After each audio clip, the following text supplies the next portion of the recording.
weather? Yes. Beginning to feel alive. Perfect. I call this meeting of Lake Mary Toastmasters Club 6440 to order. Before we proceed, please silence your cell phones. I would like to ask everyone to stand above for the Pledge of Allegiance, followed by a moment of silence. I pledge allegiance to the flag of the United States of America and to the republic for which it stands, one nation, under God, indivisible, with liberty and justice for all.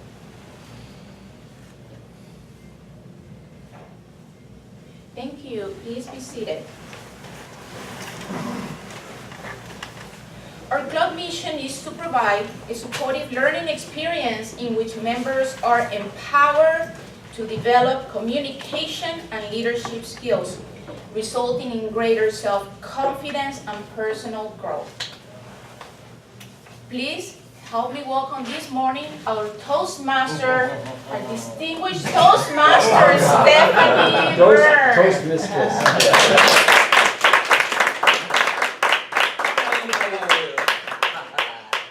'Tis the season to be jolly.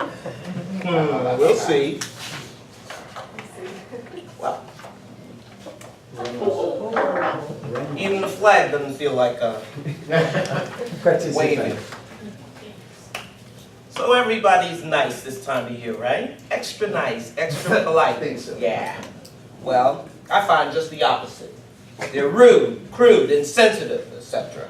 Ripping and rushing with no real Christmas spirit. Before we got an action-packed agenda, I will try to update you on my top 10 things that I hate about this season throughout the day, but let me start with numbers 8, 9, and 10. Shoppers on the roadways, flooding the roadways, taking the parking spaces, and driving at or below the speed limit. No time for that. Now, let me introduce you to the Grinch's tech elves.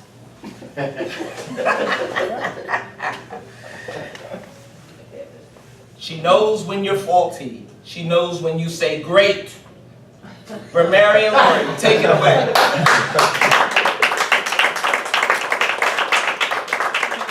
Madam Toastmaster, fellow Toastmasters, and guests. As grammarian, it's my function today to speak the word of the day to help build members' vocabularies. Each member, when called upon to speak, is encouraged to use the word of the day. Other members may gently rap on the table when they hear the member use that word. The word today is remonstrate, and it means to say or plead in protest, or to present reasons in complaint, or to plead in protest. An example is, I am mortal, Scrooge remonstrated, and liable to fall. In addition, I'll be listening for any errors in grammar, as well as excellent word selections. I'll be noting any colorful thoughts or phrases members might use, and I'll give my report at the end of the meeting. Thank you. Making her listen, checking it twice. I'll count it. Julia. Madam Grinch and fellow Toastmasters, as odd counter, I remonstrate the use of any filler words such as you knows, and, buts, and double clutches, and all of those filler words. You will pay 25 cents per infraction, and I will give my report at the end of the meeting. Thank you. Well, we got to raise it. What's 5 cents? But the Grinch will go with 25 cents. Yeah. 5 cents. Be careful, everybody. And back on the block, Mr. TikTok, our timer, Jeff Campagna.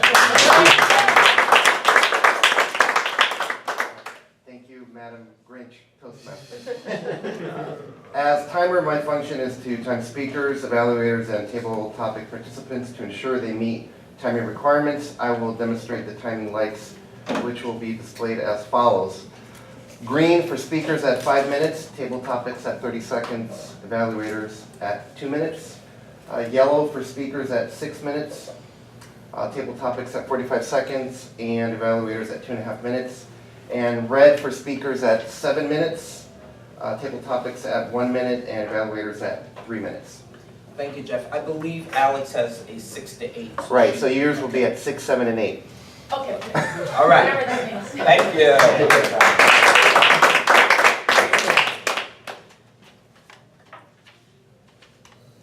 More things that irritate me. Sad sack Santas and sorry looking bell ringers.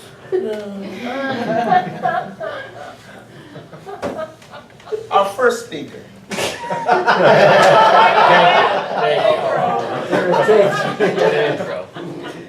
Doing Project 4, How to Say It from the Competent Communication Manual.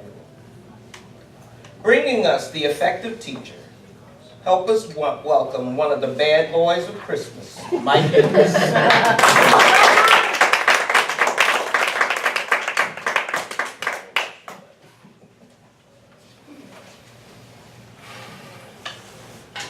Imagine, if you will, Christmas morning, and you get a gift for one of your friends. You thought hard. You looked for a long time to find that perfect gift for someone. You probably spent a lot of money on it too. But the hard part is, you give it to them, and they open it up with such glee. And they look at you. How do I use this? What is this? How?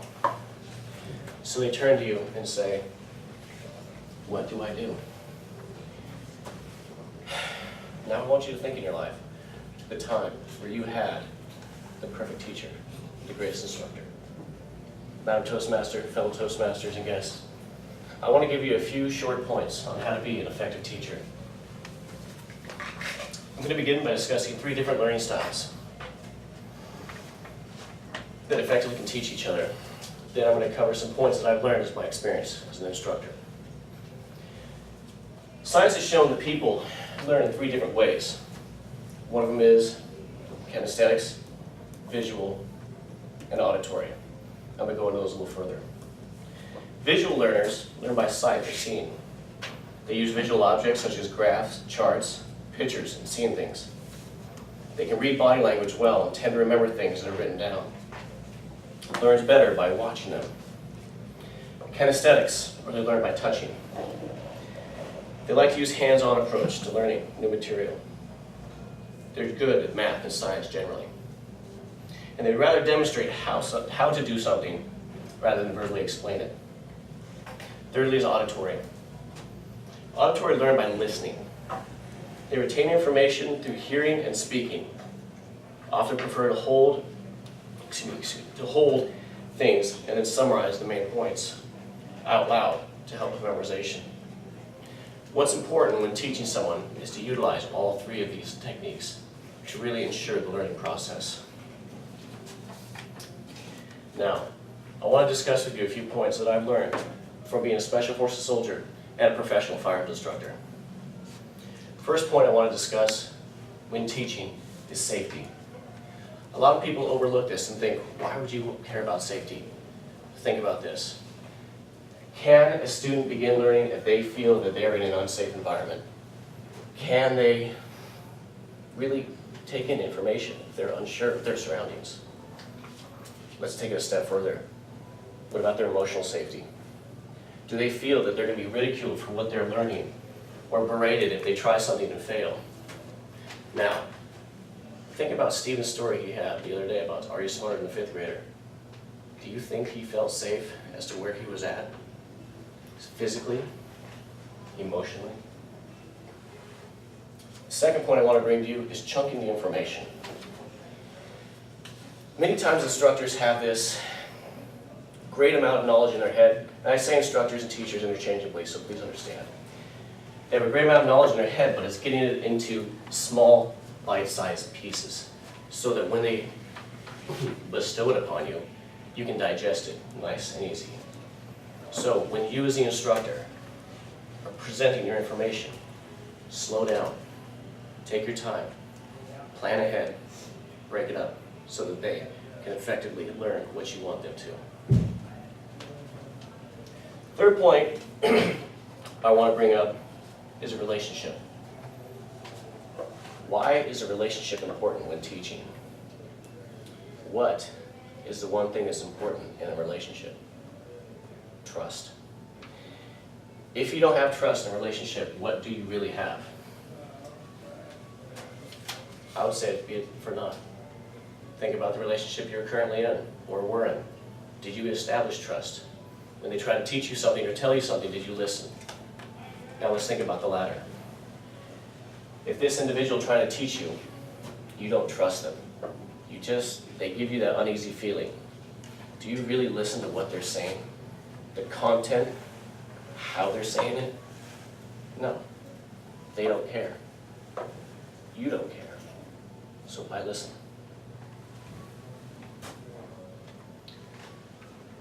Now consider the latter. If you do have trust, when you start teaching, doesn't that automatically establish that feeling of safety? Be it emotionally and physically? You listen and you're like, this guy's gonna take care of me, this girl's gonna take care of me, this individual. Also, when they start speaking and they break up the information, you're more likely to listen to what they really have to say because it's coming from a trusted source. So in that, I want you to break up your information. In closing, let's go back to that Christmas day and that great gift that you got for someone. First thing, I want you to utilize the 3 different learning styles: the kinesthetic, the auditory, and the visual. Then, create a safe learning environment, be it physically and emotionally.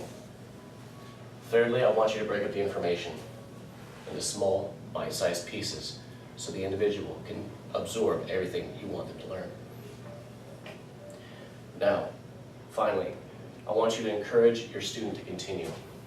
Help them achieve greatness, and one day you can be the effective teacher. Class dismissed. Madam Toastmaster.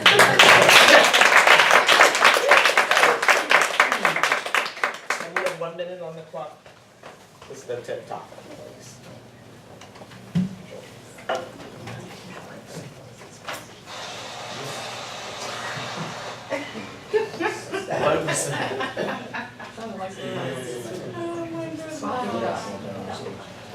I mean, the table.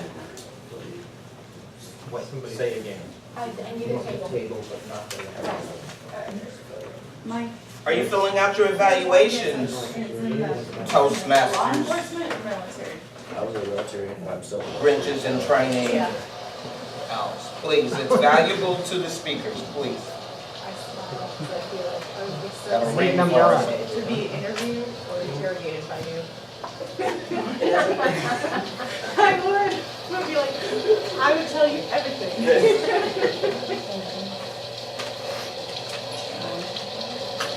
I didn't do it. Yes, I did.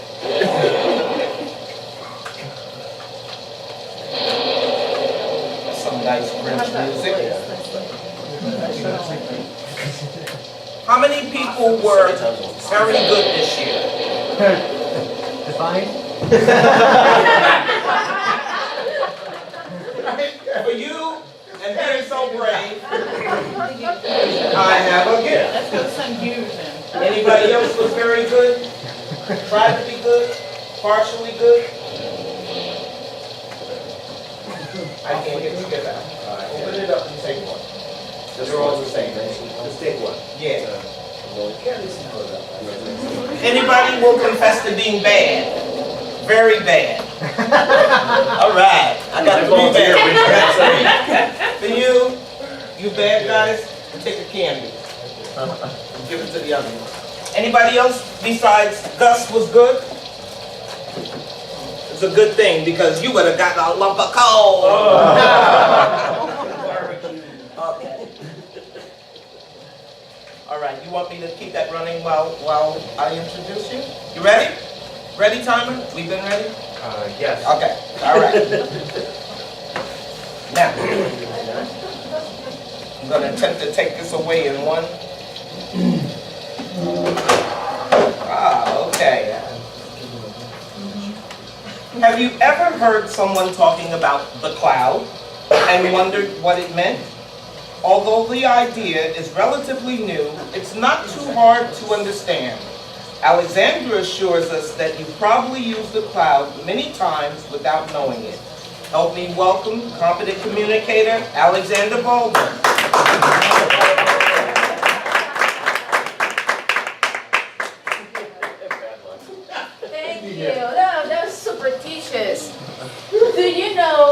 that 50% of Americans think that cloud computing is somehow related with the clouds?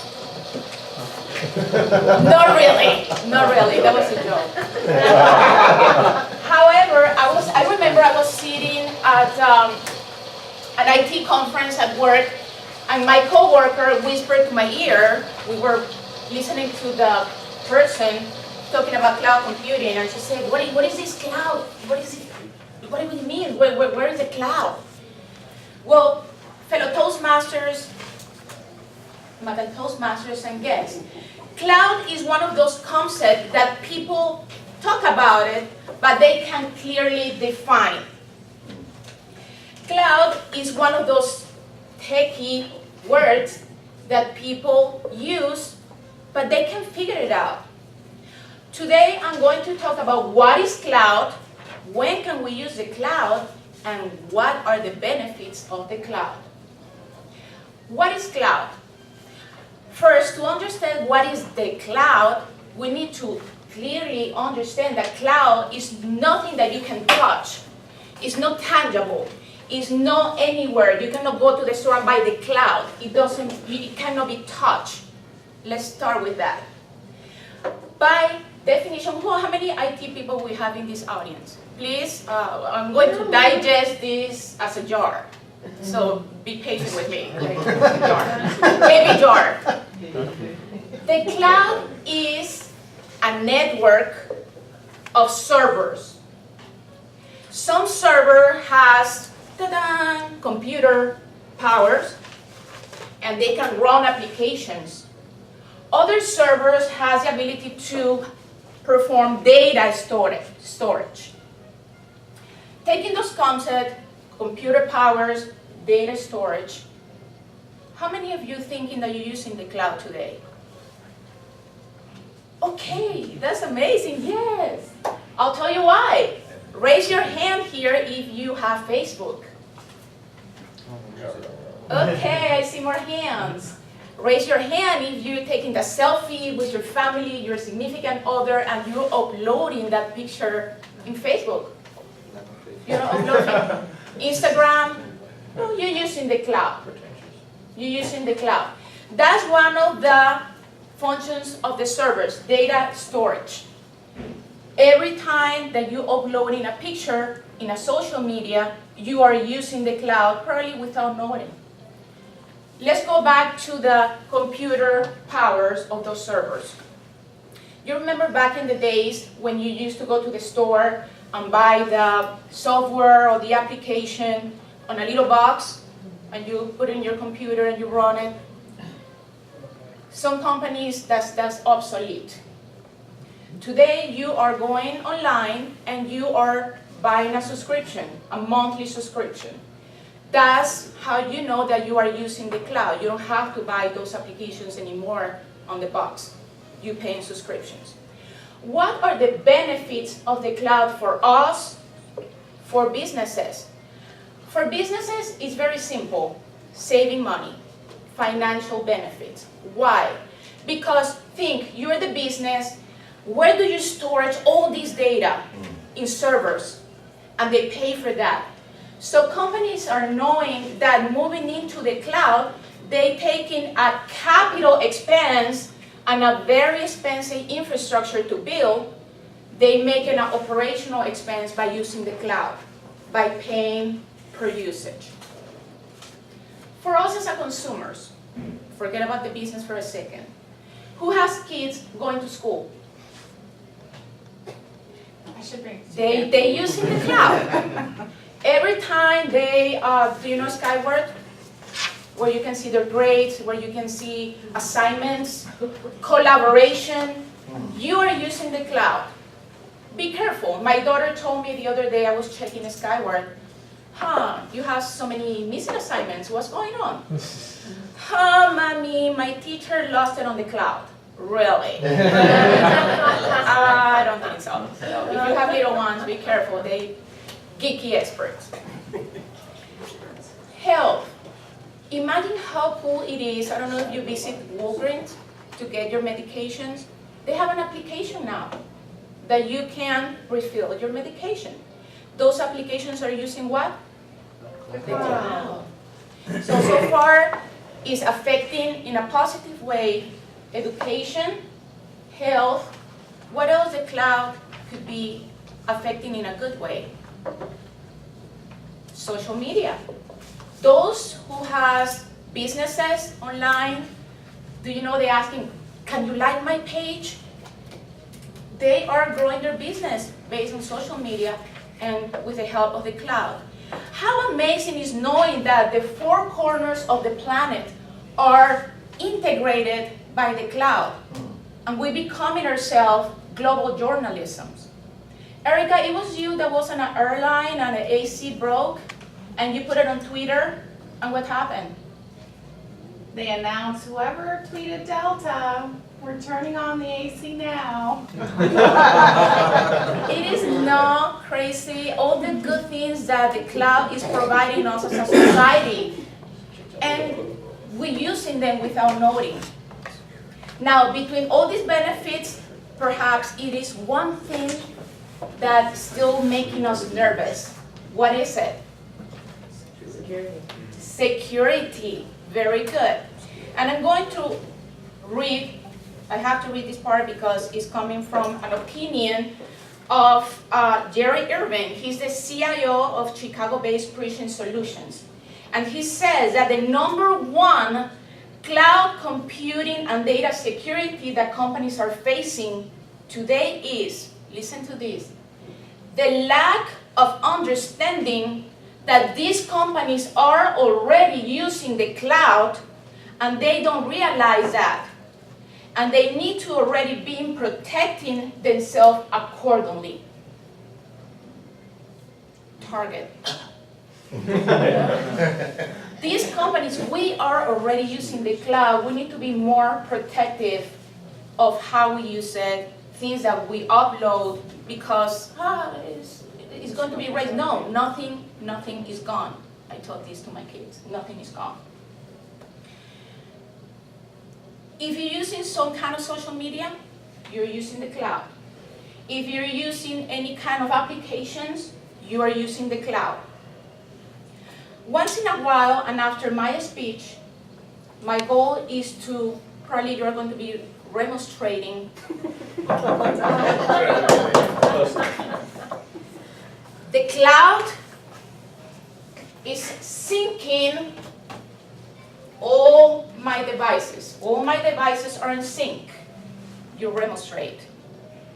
However, it is my brain who doesn't know what's going on. Madam Toastmaster.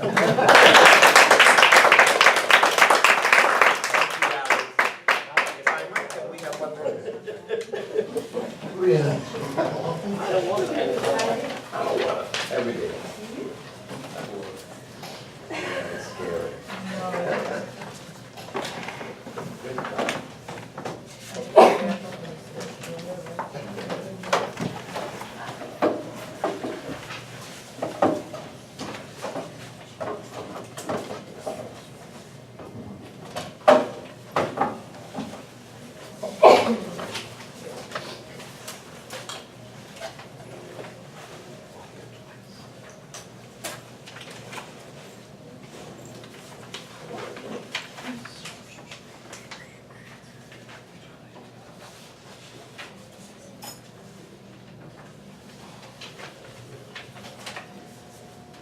Before we hear from our final speaker, let me tell you some more irritating things. Stupid so-called Christmas songs aired in stores, tasteless dribble that has nothing to do with Christmas, and tone-deaf customers singing them. Bah, humbug. Wait a minute. Just another speech, you think. Indeed, you would be right.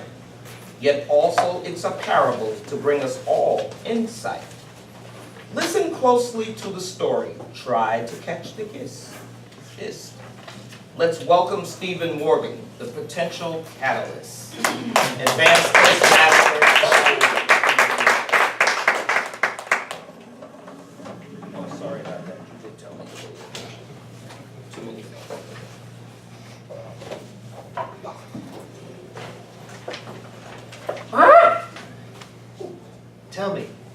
Did you hear that strange and unexpected sound? 'Tis an eaglet, fallen from her nest down to the ground. Madam Toastmaster, how to teach an eaglet flight? Fellow Toastmasters, she knows she's capable of flight. Little eaglet, 'tis true, I do not know how to fly. If you listen, I can teach you how to try. You have wings, have them do as I have my arms do. Yes, it looks quite silly, since I never before flew. Notice how you've made it to the top of that old log.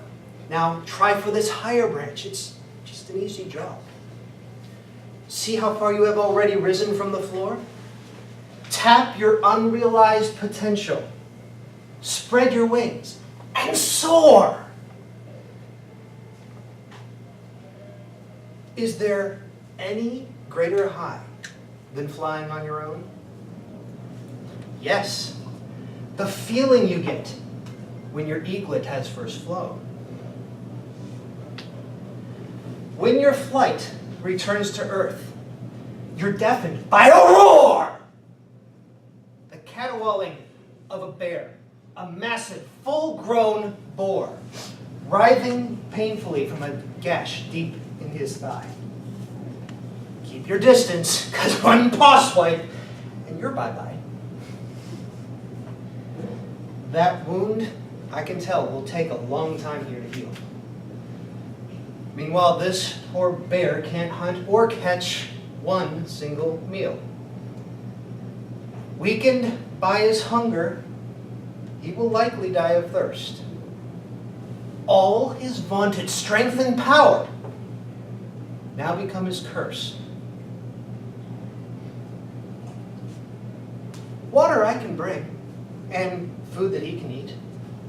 I can be his strength till he can stand on his own feet. When he's healed, he can return to his own hunting tract. He can pay me back by leaving me safe and intact. Failure's hard, but with success you must take greater care. Suffering lost potential is hard for anyone to bear. What was that? Did you see that slight movement in the grass? Yikes, a snake! Quick! Run away before it bites you! Fear me not, it says. I'm not the snake I was seeing. I can't hurt a soul now. I have just lost my last tooth. 'Tis the greatest goal any snake hopes to achieve. I will starve before long. There's no one that should grieve. All my life I've lived and hunted this entire dell. All the stories I could share, if I had someone to tell. Stories of a snake's life, all the lessons it has learned. This snake knows not all the potential knowledge it has earned. I will listen to its stories till its final breath. Then I'll share them far and wide, long after its death. In us all are hidden potential abilities. Even snakes within have some redeeming qualities.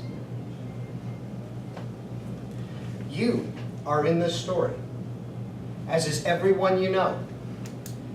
Figure out for each which role is proper to bestow. Answer this one question, that is all that is essential.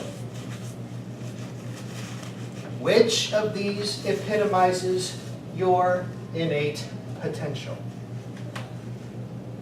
First, the eaglet sought to fly, though she had not yet flown. Then the bear whose wounds kept him from hunting on his own. Third, the snake that lost its tooth had wisdom it had missed. And the fourth, who helped them. the potential catalyst. Find out for yourself, each guest, every Toastmaster, of these 4, which are you? Madam Toastmaster.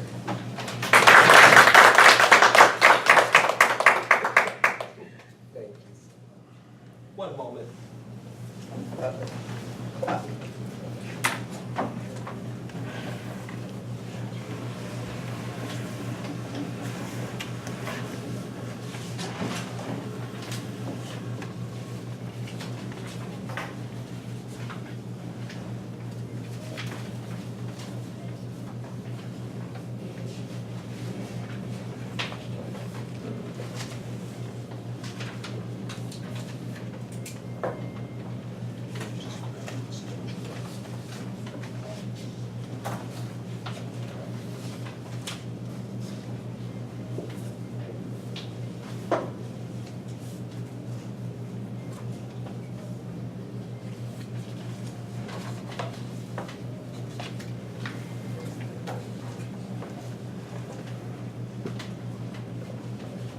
Don't forget your 50-50 tickets.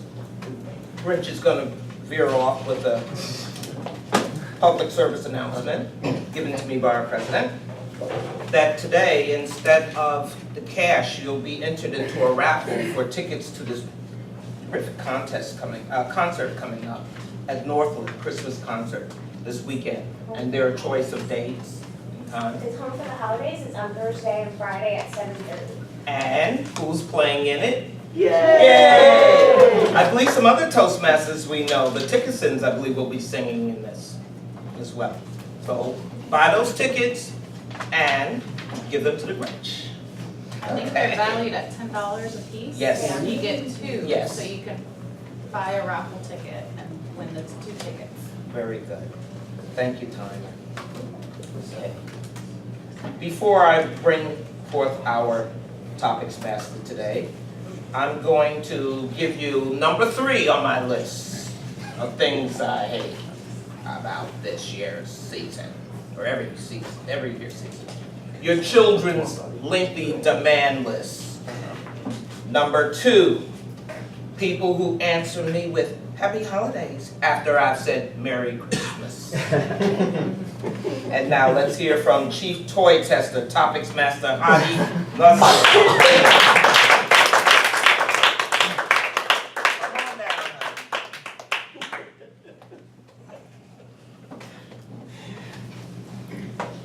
Fellow Toastmasters and guests, the purpose of Table Topics is to challenge members to develop their impromptu communication skills, to effectively think on their feet by answering unrehearsed questions, and we also want to give everyone a chance to speak. Table Topics is specifically designed to develop 4 essential skills: listening, thinking, organizing, and speaking. Today, I'll be asking questions based on the topics of bah humbug. You're a mean one, Mrs. Grinch. And things I dislike about the holiday season. Your response must be at least 1 minute long, so ideally keep it between 1 and 2 minutes.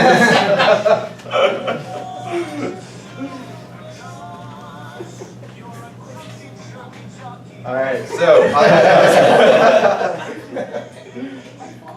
Jorge, if you could be a Grinch and make someone's Christmas utterly Grinchy, what would you do? Yes.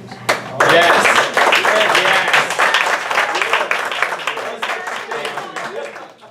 If I was a Grinch, I knew you were going to ask a tough question. I actually don't really like Christmas stuff. So it's kind of appropriate. That's a good question. I get upset every time I get little knickknacks and presents and things because now it's a burden to me. I have to find where to put this gift now. I like things very clean and organized, so now getting all this junky knick-knack stuff is drives me crazy. I'm just gonna end up throwing it away in a year anyway. But I appreciate all the thoughts. So what I would do to make somebody else's holiday, I guess, Grinchy would be to make a donation to the Human Fund in their name. Because it's one of my favorite Seinfeld episodes where George doesn't want to give anybody a present. So he makes up a fake charity and then gives them a card saying a donation has been made in your name to the Human Fund, and that's his way of skirting the whole Christmas season. So that's the way I would get Grinch.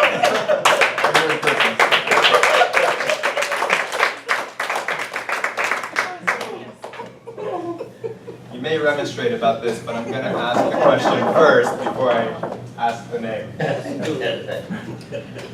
So in A Christmas Carol by Charles Dickens, the final ghost that Ebenezer Scrooge encounters shows him that in order to care for others, in order for him to be cared for, he must first care for others.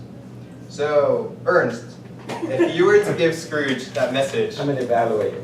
Oh, you're a evaluator. Sorry, okay. No. Oh. I'll switch to Rich. Of course.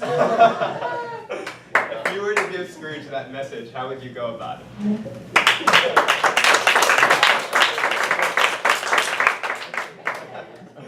First, I want to say that I'm on Jorge's side here, that I don't like Christmas either. It's bah humbug, let's get that thrown down. If I was going to be one of the ghosts and give Scrooge a lesson, and to teach somebody else a lesson, I feel in this holiday season where it's becoming too much about gifts. So if I was going to teach him, he would have to do something for others other than giving gifts or material possessions, to doing acts of kindness, to take somebody that is in need and give them something. That way, that's a true lesson, other than just giving a gift. That's easy, just to buy something for somebody. But to truly give an act of kindness, that would be a lesson for Scrooge to take on this holiday season. That's it.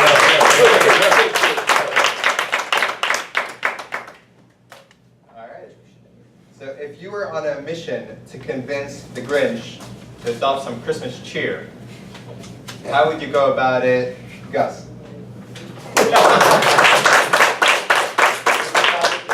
Fellow Toastmasters and guests, what will I do with that question, which I want you to repeat? If you were on a mission to convince the Grinch to adopt some Christmas cheer, how would you go about it? I will tell the Grinch, keep saying Merry Christmas. The reason for the season is Jesus Christ loves everybody. That would be what I would give him to convince everyone.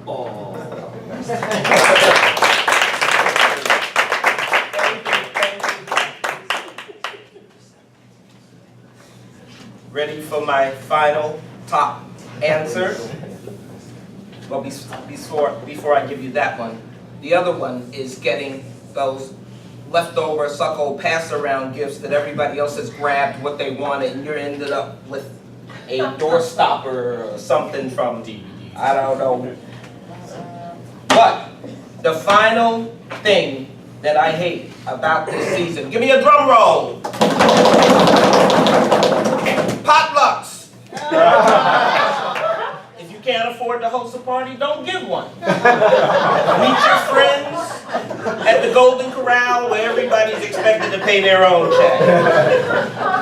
And next up, performing two roles, Santa's Quality Control and Elf Master, General Evaluator Kerri Bird.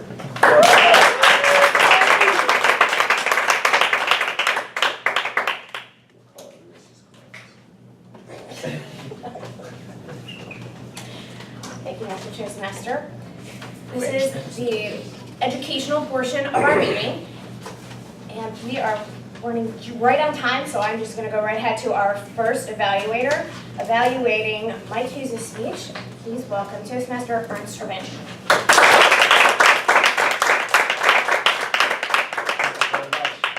Talking about the ultimate cringe.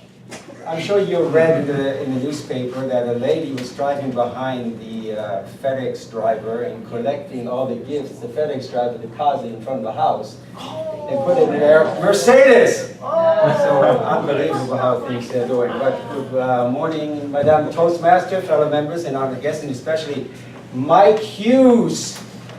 Mike's lesson, his speech was from the Competent Communicators Manual number 4, how to say it. And the lesson required the speaker's words to be crisp, clear, and concise. And his topic was the effective speaker. And out of the number 10, you hit an 8, and I will explain what that number, the 2 were missing. The speaker should use precise words, not filler, and should keep the speech short, but still keep the overall meaning. The speaker also was supposed to use rhetoric devices, and I really didn't know what that meant.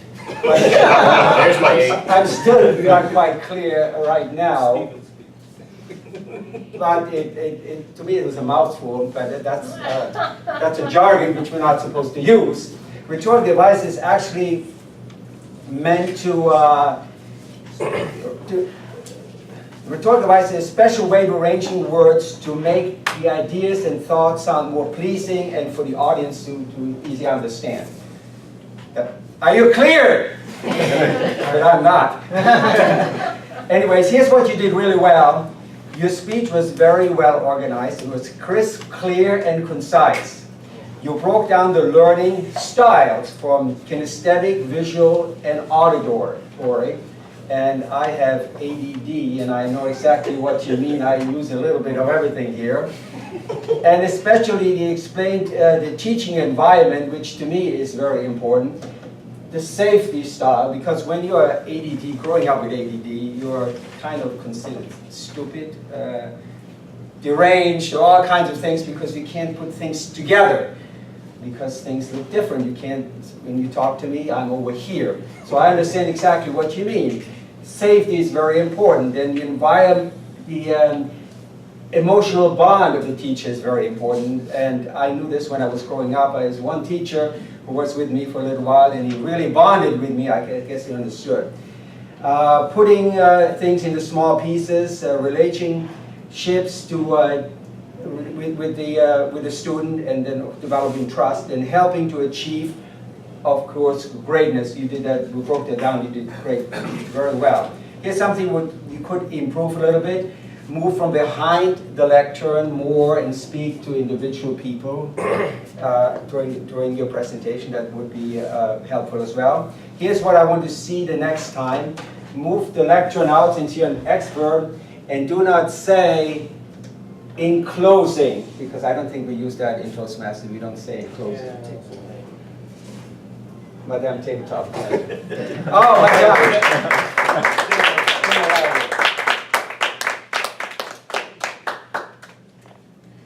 Evaluating speaker 2, Alexandra Balda, is Toastmaster Erika.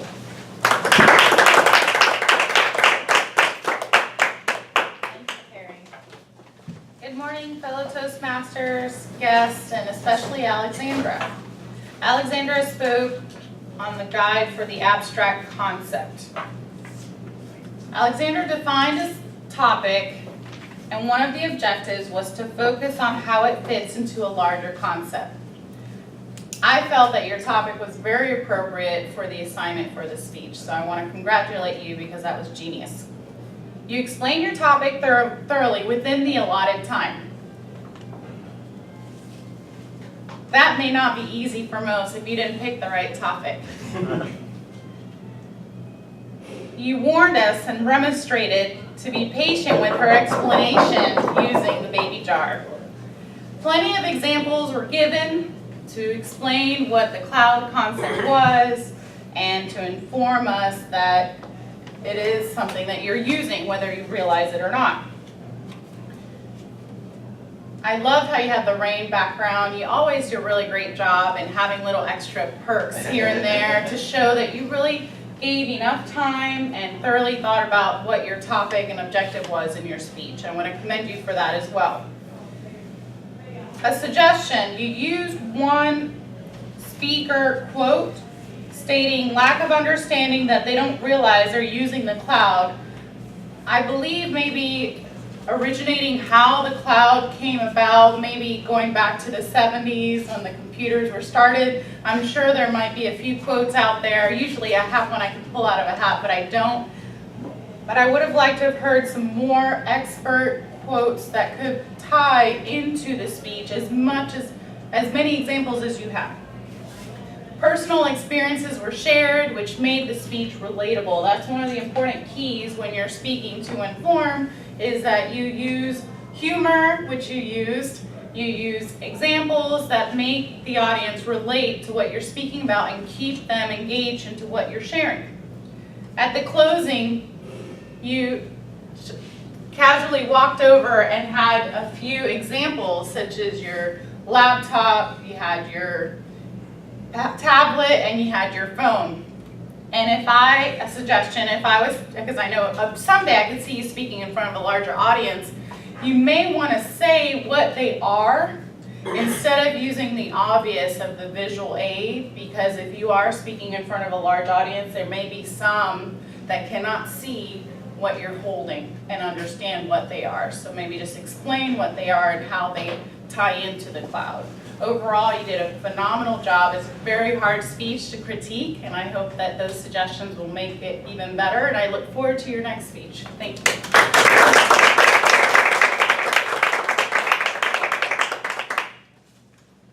And for the third speech given by Stephen Morgan, our evaluator will be Nicole Kessel.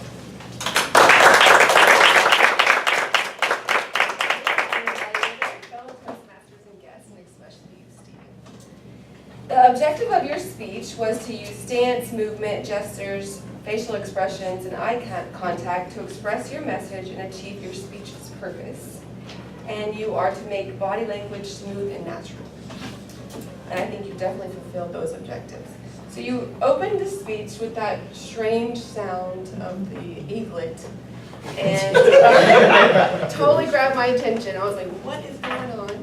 And then you used great body language. You used the wings, you used the soaring, with the bear pleading on the ground in pain from his wounds.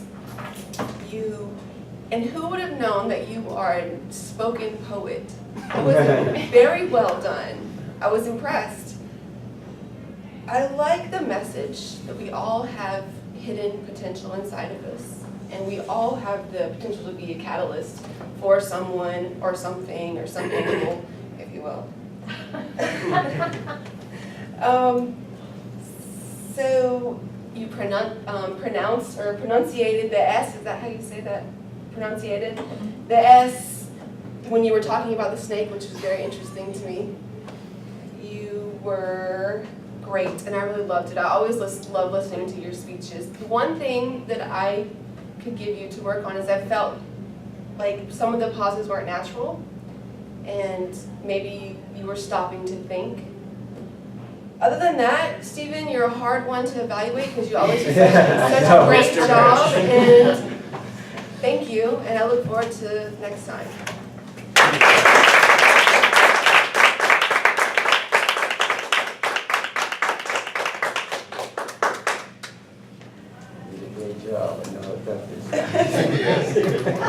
We'll now get to our technical table, and for our first report, we'll go to Jeff Campana on time.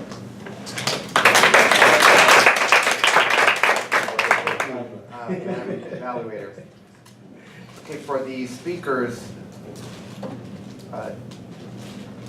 my cues, 6 minutes and 4 seconds. Alexandra, 8 minutes and 10 seconds. Stephen, 5 minutes and 18 seconds. Table topics. George, 1 minute and 21 seconds. Rich, 41 seconds. And Gus, 30 seconds. Very efficient. Evaluators, Ernst, 3 minutes and 15 seconds. Erika, 2 minutes and 55 seconds. And Nicole, 1 minute, 47 seconds. Thank you.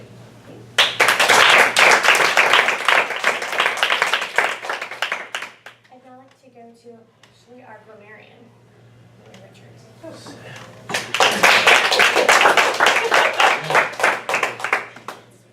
I need to remonstrate because I hear it weren't used very often. I heard Hadi use it, Alexandra, yay, 2 times.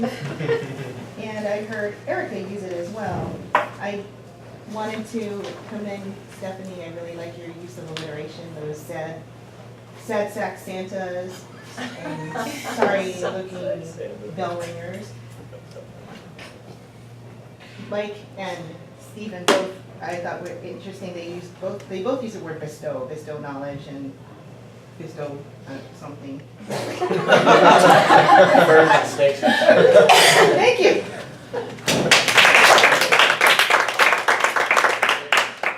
And now our off counter, Julie Cochran. We started off very clean, and then I'm very happy to say that we made some money later in the meeting. Stephanie, I only heard one butt and a double clutch. Jeff, nailed you at the end of your report. 5 ahs, 1 and 1 double click that I heard since I'm sitting next to you. Mike, only 2. 1 so and 1 double or tongue click. Alexandra, 1 and 1 so. Stephen, clean. Hadi, I heard 1 ah and 4 so's. Jorge, 3 ahs, 1 2 so's, and a double clutch. Rich, I heard 4 ahs and 2 double clutches. Gus was clean. Kerri, only 1 so and 1 and. Ernst, I heard 7 ahs and 3 double clutches. Erika, 1 but, 1 pause and 2 double clutches. Nicole, 2 1 so, 1 tongue click and a pause.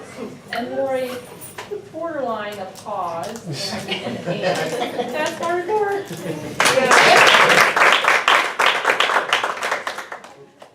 And as for my report as the general evaluator, the meeting set up, I know I was late, which I let Stephanie know I was going to be. But I think everything looks great. We had everybody here, and our agenda looks good as well. So I am going to let you know a little bit about the concert, since you're going to win tickets for it. It's Thursday and Friday. It's 7:30. It's at the Northland Church. They've actually already sold 2,800 tickets so far, and it seats 3,000. So it's pretty well. It's doing well. It's called Home for the Holidays. It's a 300-person choir and with an orchestra, and it should last about 2.5 hours. And with that, I will bring up our business chair, our president, Erika.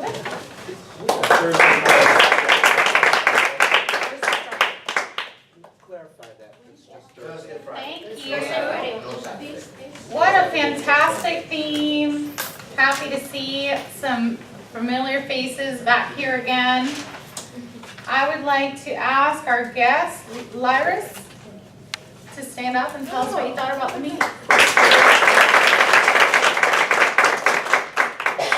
Hi, I'm Lyris Stuber, and I'm a licensed marriage and family therapist in the local area. Thank you for allowing me to come into the meeting today. And I thought it was very informative, very light, very friendly, and just an opportunity to be able to help everyone grow in their skills of expertise and how they present themselves and how they communicate. So I thought it was very good. Thank you. And you're a guest of? I just came on my own on a recommendation from a colleague. Fantastic. As a means to help grow my skill in speaking. Fantastic. Well, we enjoy having you. Thank you for coming today. I'm sure you'll get with Gus, if you haven't already, in regards to more information about the club. We look forward to seeing you again. Let's talk about this raffle today. So we changed things up. Instead of money, we were given as a gift. These are repeat, right? Yeah.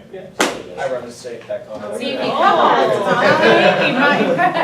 I'm thinking he's a regular, but if he hasn't gotten any membership paperwork, he's still a guest. So if you can tell us what you got. I run the state, you guys.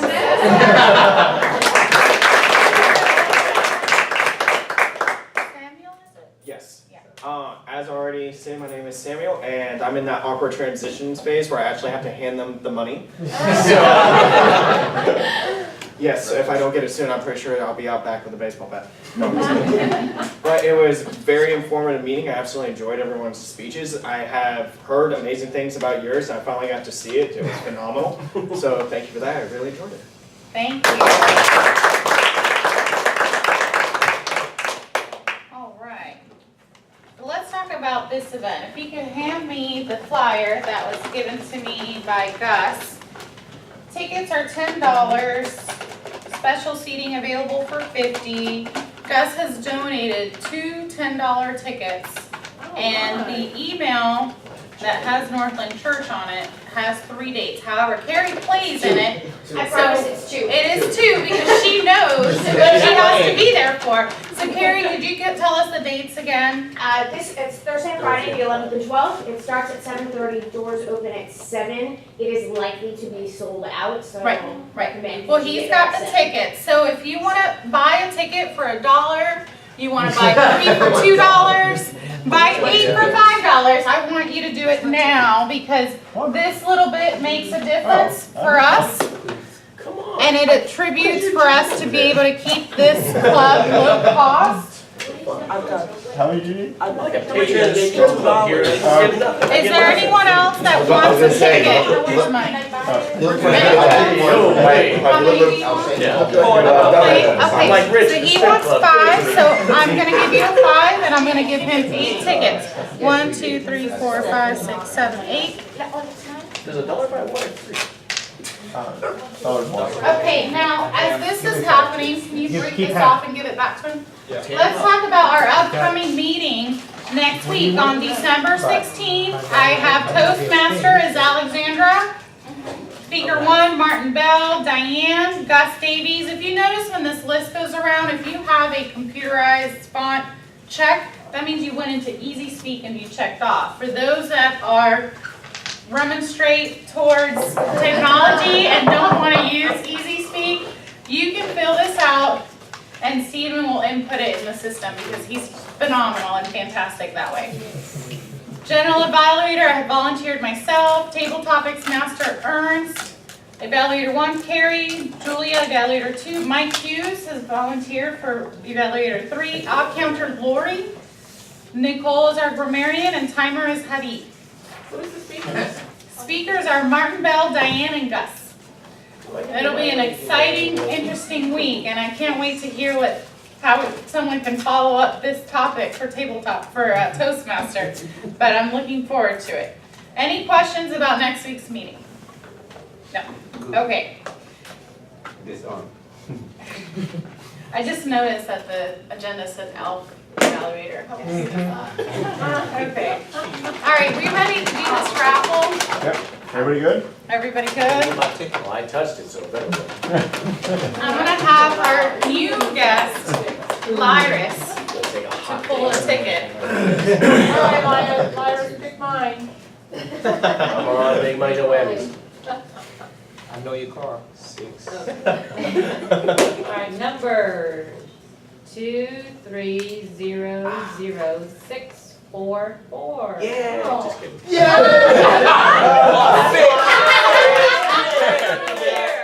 I want a double donation, dude. Sorry. You already did. No, let's do it again. Hey, those were palpitations. Palpitations, that was practice. Remember? The conspiracy. Come on, give me the game. You can't donate and buy it. Let's do it again. 2300660. Damn. Oh, that's me. 60.